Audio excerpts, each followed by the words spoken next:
নজর রাখবো পরবর্তী খবরে। সংসদে বলা যাবে না বন্দে মাতরম বা জয় হিন্দ। সোমবার শীতকালীন অধিবেশনের আগে রাজ্যসভার বুলেটিনের নির্দেশিকাকে কেন্দ্র করে বিতর্ক। বিষয়টি নিয়ে তীব্র প্রতিক্রিয়া মুখ্যমন্ত্রী মমতা বন্দ্যোপাধ্যায়।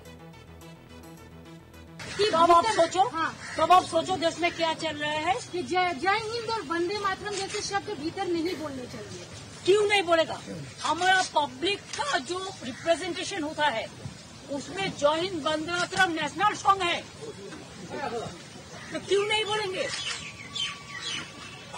हम जय बांग्ला बांग्ला में बोलते हैं, वंदे मातरम कहते हैं, ये हमारा आजादी का स्लोगन है, नेशनल सॉन्ग है। और जय हिंद नेताजी का नारा है, जो नारा लेके हम लोगों ने लड़ा है, अभी भी हमारे देश का नारा है। इसको जो टकराएगा चूर चूर हो जाएगा। আপনাদের শোনালাম মুখ্যমন্ত্রী মমতা বন্দ্যোপাধ্যায়, তিনি ঠিক বলেছেন এই ইস্যু নিয়ে। আর এই বিষয়ে আরো বিস্তারিত আলোচনা করবো। এখন নিউজরুম থেকে সরাসরি রয়েছেন প্রতিনিধি অঙ্কুর ভট্টাচার্য। অঙ্কুর, তার শীতকালীন অধিবেশন শুরু হতে চলেছে এবং জানা যাচ্ছে যে সংসদে নাকি বলা যাবে না বন্দে মাতরম বা জয় হিন্দ। ঠিক কোন ইস্যুকে সামনে রেখে এটা বলা হচ্ছে? এবং পাশাপাশি মুখ্যমন্ত্রী মমতা বন্দ্যোপাধ্যায় তিনি কিন্তু এই নিয়ে সরব হয়েছেন। মুখ্যমন্ত্রী সরব হয়েছেন, তিনি বলেছেন কথাটি, কিন্তু একই সঙ্গে এটা মাথায় রাখতে হবে মুখ্যমন্ত্রী মমতা বন্দ্যোপাধ্যায় এটাও বলেছেন যে তিনি গোটা বিষয়টি নিয়ে ঠিক কি বলা হয়েছে সেটা তিনি নিজে খতিয়ে দেখবেন। বিষয়টা হচ্ছে গিয়ে সংসদের শীতকালীন অধিবেশন শুরু হতে চলেছে আগামী সোমবার 1 ডিসেম্বর থেকে। সিপি রাধাকৃষ্ণন, বর্তমানে ডেপুটি চেয়ারপারসন, রাজ্যসভার উপরাষ্ট্রপতি, রাজ্যসভার ডেপুটি চেয়ারপারসন এবং চেয়ারপারসন হিসেবে তিনি রাজ্যসভার পক্ষ থেকে যে বুলেটিনটি প্রকাশ করেছেন 65855 সেই বুলেটিন নাম্বার, সেই বুলেটিনে তিনি বলেছেন যে রাজ্যসভায় যখন এই সংসদে যখন অধিবেশন চলবে তখন এই ধন্যবাদ বলারও প্রয়োজন নেই, আবার অন্যদিকে জয় হিন্দ বন্দে মাতারাম এগুলো বলার দরকার নেই। কেন এটা বলা হচ্ছে?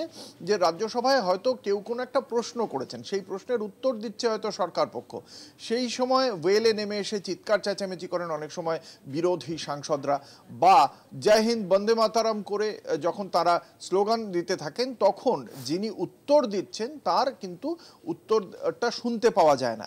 এক্ষেত্রে তার বক্তব্য যে গণতন্ত্রে এটা সবসময় দেখতে হবে যাতে যিনি প্রশ্ন করেছেন তারও উত্তরটা যেন তিনি শুনতে পান, অন্যরা উত্তরটা সরকার পক্ষের তরফ থেকে কি বলা হচ্ছে। দ্বিতীয়ত, যদি কাউকে যদি কোনো প্রশ্ন করা হয় সেই প্রশ্নের উত্তর দেওয়ার অধিকারেরও জায়গা রয়েছে সরকার পক্ষে, সেই বিষয়টিও মাথায় রাখতে হবে। ফলে শুধুমাত্র জয় হিন্দ বন্দে মাতরম বলে স্লোগান শাউটিং করে যদি সেই বিষয়টিকে ব্যাহত করা হয় তাহলে সেটাও গণতন্ত্রের পক্ষে খুব একটা সুষ্ঠু গণতন্ত্র বলা যাবে না, এবং সেক্ষেত্রেও সেই বিষয়টি ব্যাহত হচ্ছে গণতন্ত্রের মন্দির এই সংসদে।